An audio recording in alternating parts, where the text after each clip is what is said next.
Hello everybody, welcome back to my channel. Today I'll be covering what a regular school day looked like for me when I was in Japan. One big difference I can tell you now is about lunch, because in Japan they set apart 1 hour in the school day for lunch. In the US, they don't have that. You just kind of eat lunch whenever your schedule allows it to. With that said, let's start. All of my classes were in the same building, which you can see in the Okayama University tour video that I will link somewhere here.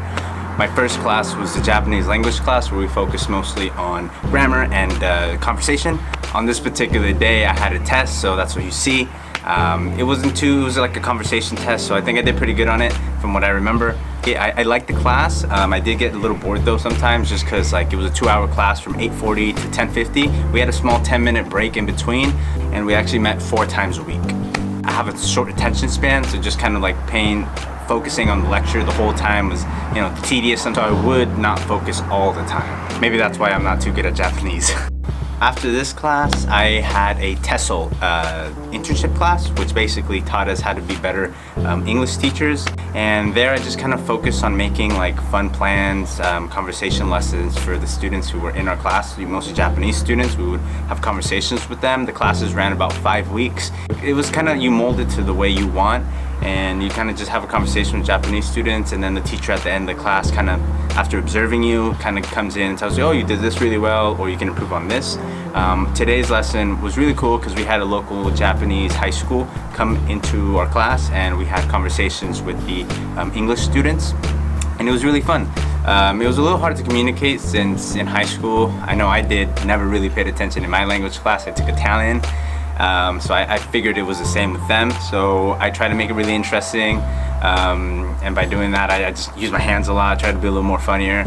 I don't know if that worked, but that's what I tried at least. And this class only met once a week for 2 hours, and it had 2 lessons each class, so it was like 10 hours of conversation class, I would say. During lunch is when I would have like an hour break. Just I usually ran to like 7-Eleven that was nearby, or just went to the cafeteria. It was just like a 2-minute walk from my classes to get cheap lunch. Other than that, I usually just went to the language cafe, which I showed you also in that tour video. Most of my friends just kind of hung out there. It was like a cool little spot where they had like books and different things you could do, like mostly just talking to like Japanese folk, practicing your Japanese if you want, just kind of hanging out, waiting there for your next class, or like me, cram your homework that you forgot to do. So that's usually what I did, and if I had some extra time, I'd read a book. So I'm sitting here with my friends, and Rebecca, Hikari, I didn't forget your name. So my third class of the day was my Japanese reading and writing class, where we focused obviously on reading and writing, and surprisingly we actually did a lot more conversation in that class than in my morning Japanese class. That class met 2 hours a day, also twice a week.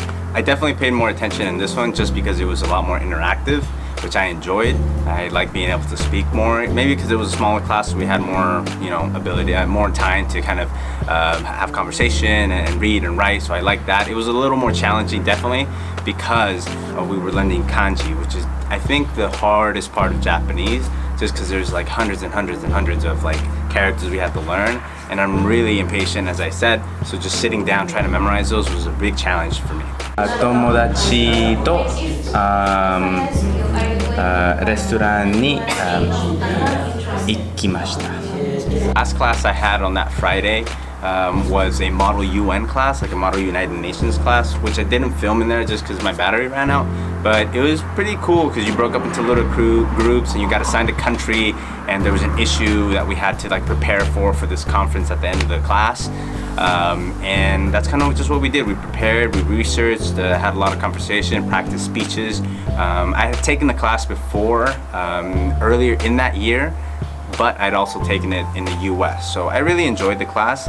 This year I was actually Sri Lanka, so that was a cool perspective to learn about. And there was someone from Sri Lanka in my class, so it was really cool to have that person there to ask them about the questions and just learn in general from Sri Lankan culture, because I had no exposure to it before.